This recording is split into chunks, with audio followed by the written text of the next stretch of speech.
Ô Marie conçue sans péché,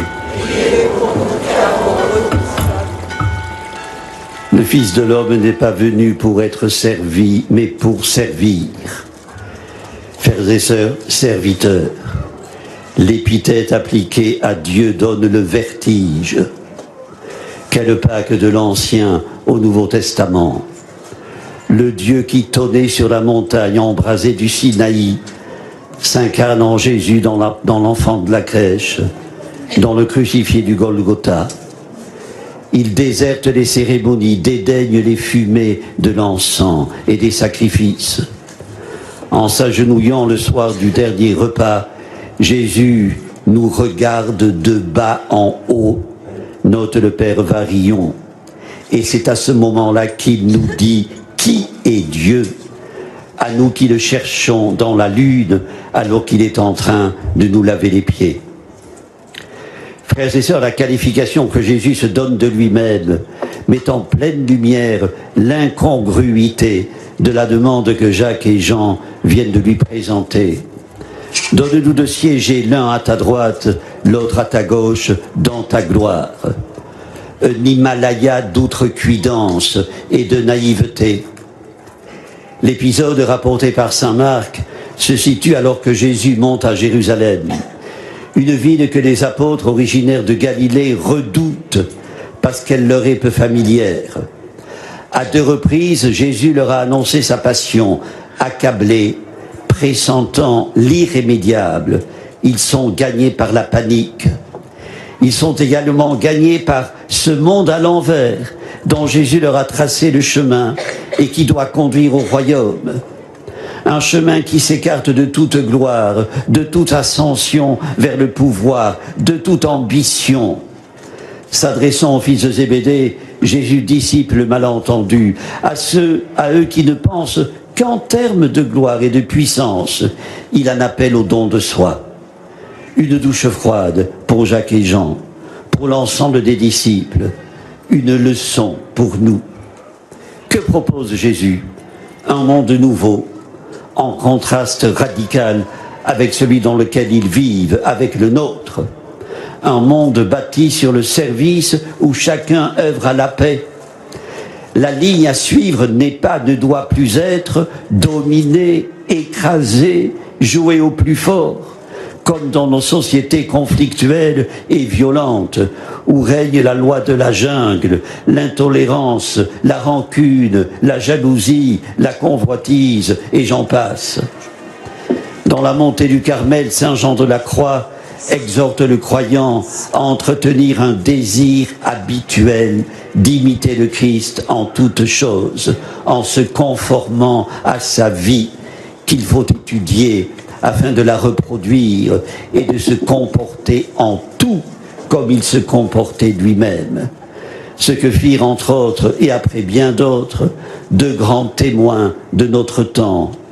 Mère Thérèse de Calcutta, qui consacra sa vie au service des plus pauvres, des mourants, abandonnés dans les rues de la ville tentaculaire. Le pasteur Martin Luther King, par son engagement contre la ségrégation raciale. Il souhaitait qu'au jour de ses funérailles ne soit mentionné aucun des prix qu'il avait obtenus, mais que l'on dise seulement qu'il avait tenté toute sa vie de servir. Servir, se faire serviteur, c'est imiter le Christ.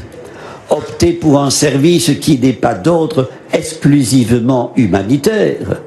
La communauté des disciples n'est pas une agence de volontariat et d'aide sociale, disait Jean-Paul II. Un service qui consiste à être homme pour les autres, à répondre à l'amour de Dieu par des actes qui s'inspirent de son amour. Frères et sœurs, accueillons cet enseignement en cette 98e journée mondiale des missions. La parabole des noces du fils du roi, que le pape reprend dans son message, rapporte l'ordre que le roi a donné à ses serviteurs. Allez aux croisées des chemins. Tous ceux que vous trouverez, invitez-les à la noce. Cet ordre fait suite aux refus multiples des premiers invités. L'expression croisée des chemins renvoie aux confins des routes, au point où les rues des villes et des bourgades s'arrêtent et où commence l'absence de repères, l'inconnu, où le risque est grand de se fourvoyer, où la vie est précaire.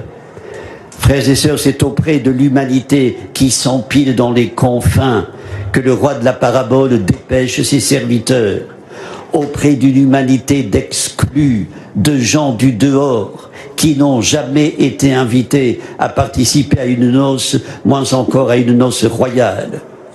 Eh bien, c'est auprès de cette humanité que nous devons nous rendre, au-delà de toute frontière, inlassablement, sans nous décourager. C'est à elle que nous devons annoncer la bonne nouvelle, sans obligation, contrainte, prosélytisme, mais toujours avec compassion et tendresse, non pas comme l'imposerait un devoir, mais comme un joyeux partage, la découverte d'un bel horizon, l'invitation à un banquet.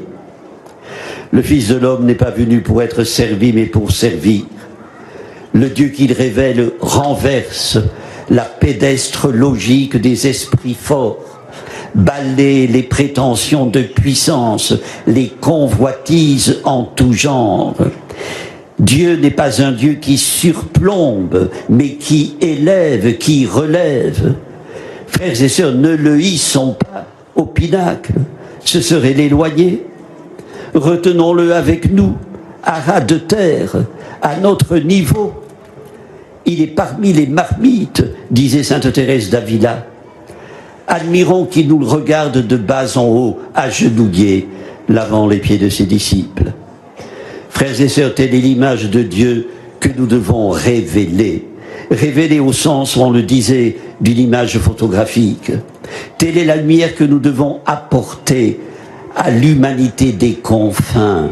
Ils sont quelquefois à notre porte. Même les bas-fonds attendent cette lumière. Et n'oublions pas de prier pour ceux qui, par arrogance ou par ignorance, s'excluent du festin du royaume, parce qu'ils sont dignes de l'amour du serviteur, nous leur devons le nôtre. Amen. Prions le Seigneur.